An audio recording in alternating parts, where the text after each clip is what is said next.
অভিনন্দন সম্মানিত ভিউয়ার্স। বৃহস্পতিবার যখন মিরাজ মুস্তাফিজের বিয়ের খবরটা রটে তখন চারদিকে আলোড়ন সৃষ্টি হয়ে যায়। হঠাৎ করেই ক্রিকেটার মিরাজ মুস্তাফিজের বিয়ে। শুক্রবার নির্ধারিত সময়ে বিবাহ পর্ব সম্পন্ন করেছেন মুস্তাফিজ। বিয়ের কনে সুমাইয়া পারভিন শিমু সম্পর্কে তার মামাতো বোন।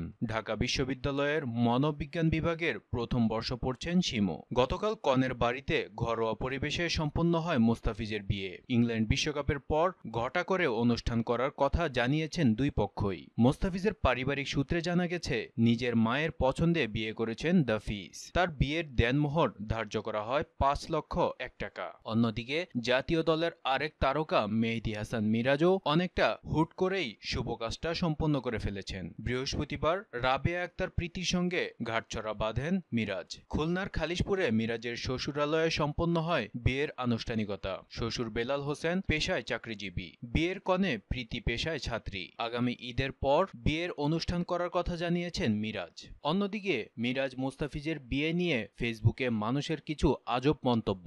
মুস্তাফিজকে উদ্দেশ্য করে কেউ কেউ বলছে মুস্তাফিজের বউ পিচ্চি, সে একটা পিচ্চি মেয়েকে বিয়ে করেছে।